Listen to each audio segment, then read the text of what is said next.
Olá, olá! Vamos dar continuidade na nossa aula falando sobre a ordem, sobre a virtude da ordem. No primeiro encontro que eu gravei para vocês, eu trouxe a ideia da ordem material, da ordem temporal e da ordem afetiva, certo? Hoje eu vou falar um pouquinho da ordem como um todo na nossa vida de mulher, esposa, mãe, cristã e que trabalha às vezes fora de casa também, tá? E quando eu comecei a estudar sobre as virtudes, eu fui buscar entender quais eram essas virtudes, né? As virtudes cardeais, as virtudes humanas, as virtudes teologais. E entre as virtudes humanas, eu estudei e entendi muito a importância da virtude da ordem. E teve um livro, este livrinho aqui, bem simples, pequeno, prático. Ele tem, olha, bem curtinho mesmo, deste autor, do Francisco José de Almeida. Ele traz uma visão panorâmica da importância dessa virtude na nossa vida. A importância de nós ordenarmos as nossas paixões, os nossos amores, para que então nós consigamos ter uma rotina saudável, amável, prazerosa e gostosa. E com isso, nós possamos deixar o nosso ambiente muito mais gostoso de se conviver com os outros, principalmente com aqueles que a gente mais ama, né? Nossa família, marido, filhos, pai, mãe, parentes próximos e no nosso ambiente de trabalho também.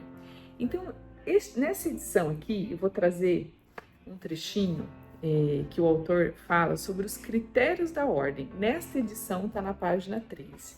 Ele traz uma citação de Santo Agostinho, né?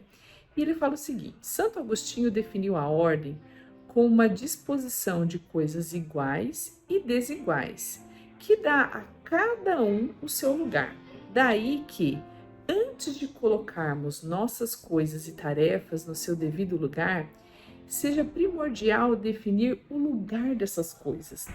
Veja, e ele segue com uma dica muito importante, que ele fala que nós podemos ordenar as nossas paixões, os nossos amores, utilizando, na verdade, a palma da nossa mão. Então ele fala o seguinte, ó: alguém comparou a nossa vida a uma mão. Para que a mão possa realizar completamente a sua tarefa, é preciso que tenha 5 dedos e que não falte nenhum, sem que, como veremos adiante, nenhum seja mais curto ou mais longo que o devido, pois na prática provocaria uma maior limitação funcional ter um dedo ou 2 dedos ou de centímetros e comprimentos inadequados. Então ele diz o seguinte: vamos pensar na palma da nossa mão. Vamos tentar organizar a nossa vida nos baseando na palma da nossa mão, nesses 5 dedos. Os trabalhos profissionais seriam simbolizados pelo dedo indicador. Os deveres religiosos representados pelo dedo médio, esse daqui. As obrigações familiares representadas no dedo anular. A cultura, o descanso expressas no dedo mindinho. E as responsabilidades de caráter social refletidas no dedo polegar. O autor complementa dizendo o seguinte: são tantas as coisas que nos solicitam em cada momento que é imprescindível selecioná-las e hierarquizá-las pela sua relação e proporção com a finalidade da nossa vida. Caso contrário, dizia Santo Agostinho, você corre, mas corre fora do caminho. E nesse caso, pode perfeitamente acontecer que quanto mais corramos, mais nos distanciemos da nossa meta última, ou seja, do nosso fim, do nosso objetivo, daquilo que é nobre, daquilo que tem um peso na nossa vida. O próprio Aristóteles já dizia, devemos procurar o bem verdadeiro, né? Por isso que ele traz aqui como prioridade a nossa espiritualidade, a nossa conexão, a nossa ligação com Deus, né? Então, Deus, a família, o trabalho, o descanso, a cultura e as nossas atividades sociais, as nossas responsabilidades de caráter social.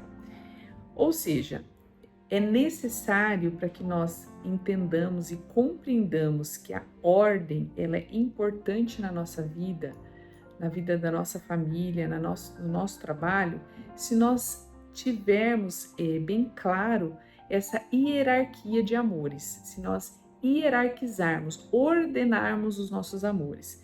Se nós não conseguimos fazer isso, dificilmente nós teremos uma vida ordenada.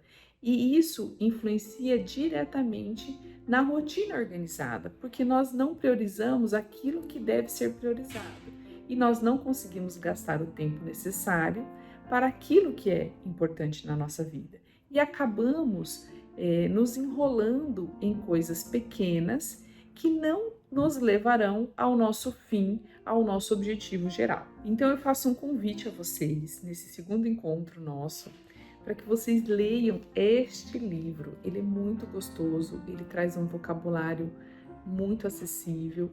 O autor nos presenteia com estratégias práticas. Então, mais para frente, ele vai falar sobre a importância da agenda, ele vai dar passo a passo do que precisa ter nessa agenda.